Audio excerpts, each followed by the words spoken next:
La question de l'employabilité des jeunes, les DDR et la gestion des conflits étaient au cœur d'un atelier d'intermédiation dans la région de Tombouctou entre les services techniques de l'emploi et les populations. Initié par l'IMRAP Interpeace en collaboration avec les structures chargées de l'emploi de Tombouctou et financé par le Canada, cet atelier a regroupé toutes les sensibilités en rapport avec la thématique. Elle a été hautement saluée par les autorités administratives et politiques de la région.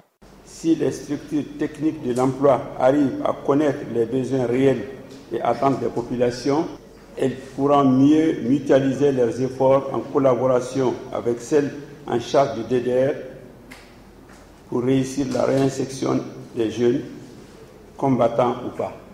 Nous savons l'engagement de l'IMRAP à accompagner les populations et les autorités à travers le dialogue pour prévenir et gérer les conflits qui peuvent les opposer dans leur vie quotidienne.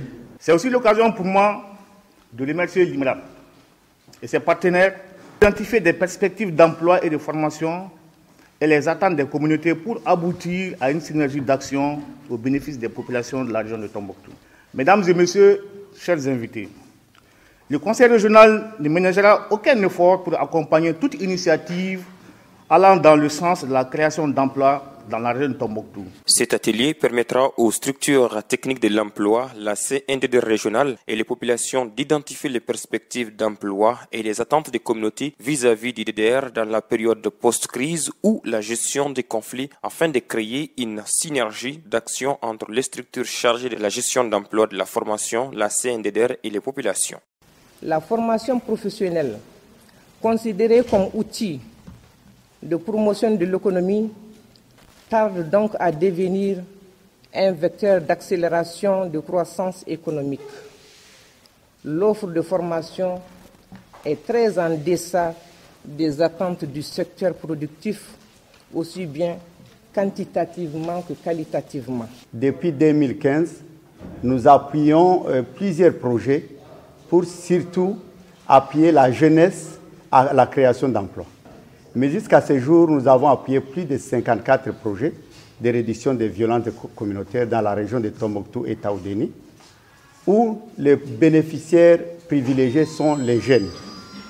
Et nous espérons avoir vraiment anticipé pour qu'on puisse créer un environnement favorable dans les communautés hautes des ex-combattants. Il s'agirait à travers cet atelier d'explorer toutes les pistes de solutions pouvant valoriser la paix, la cohésion sociale et le vivre ensemble à travers l'emploi des jeunes, chose qui contribuerait à la stabilité du pays au dire des organisateurs et autorités administratives.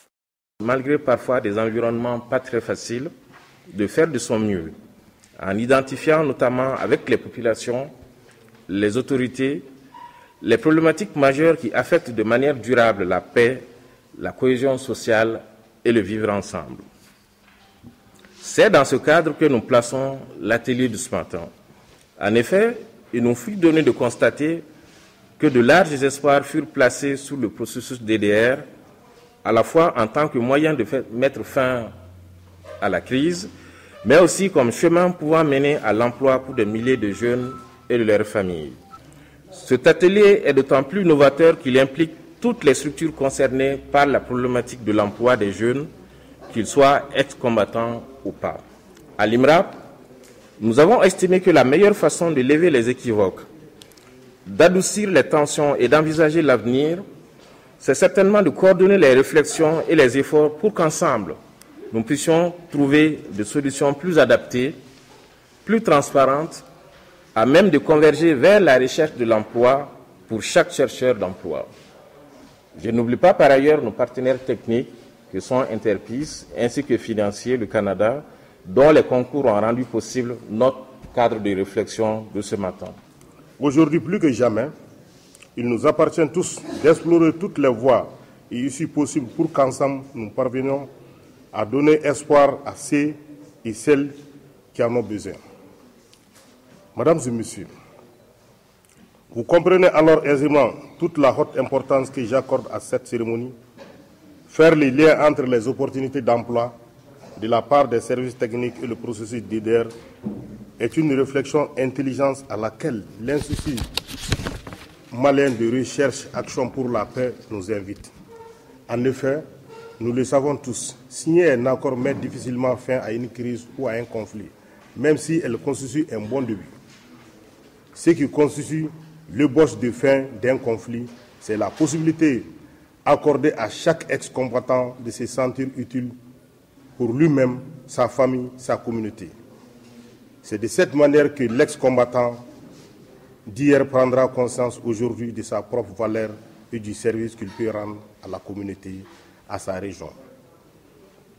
Tout cela pour vous dire, mesdames et messieurs, que nous ne pouvons espérer avoir une paix durable que lorsqu'en plus du désarmement, chacun des ex-combattants et de manière générale chaque jeune parvienne à s'autopromouvoir, à se prendre en charge un désarmement non accompagné d'opportunités professionnelles et donc de perspectives n'ira certainement pas loin. Des échanges fructueux ont nourri les débats, des propositions et recommandations ont été formulées parmi les participants. Auparavant, un film a été projeté aux participants parlant de la problématique de l'emploi des jeunes. Nous sommes ici avec beaucoup de structures d'emploi des jeunes. Il y a de ces choses que nous jugeons alors qu'on ne sait pas ce qui se passe à l'intérieur de ces structures-là. Il y a beaucoup de choses qu'ils nous ont expliquées ici aujourd'hui, qui nous a permis de bien comprendre ce qui se passe en réalité dans les coulisses. Moi, je dirais à l'IMRAP de vraiment multiplier ces genres de formations parce que ce sont des formations qui nous donnent l'opportunité d'échanger, de donner nos impressions, de faire nos plaidoyers.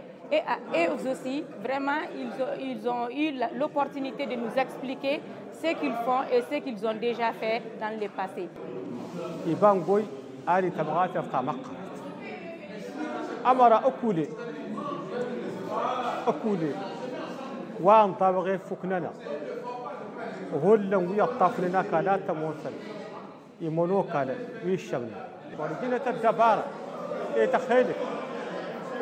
أرجل ونا بوين أفرج ونا بوين أجل تباهي دعكا إلى ربيع يدا عارفنا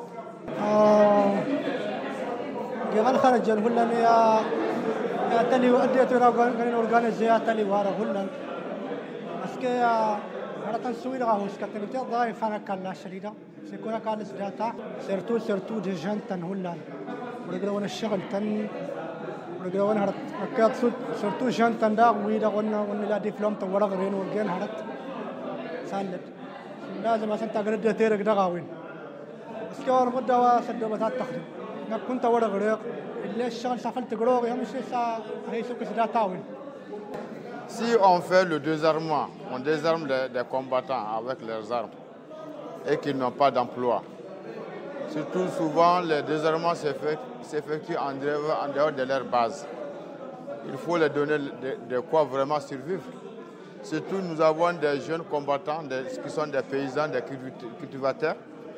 Il faut mettre vraiment un emploi chez eux, tel que l'agriculture, tel que l'élevage, pour qu'ils se préoccupent vraiment de leurs obligations en attendant que le DEDER n'arrive. Certes, c'est vrai, le ministère DEDER a commencé une partie, mais il a relâché après. C'est ce qui amène beaucoup de banditisme ici.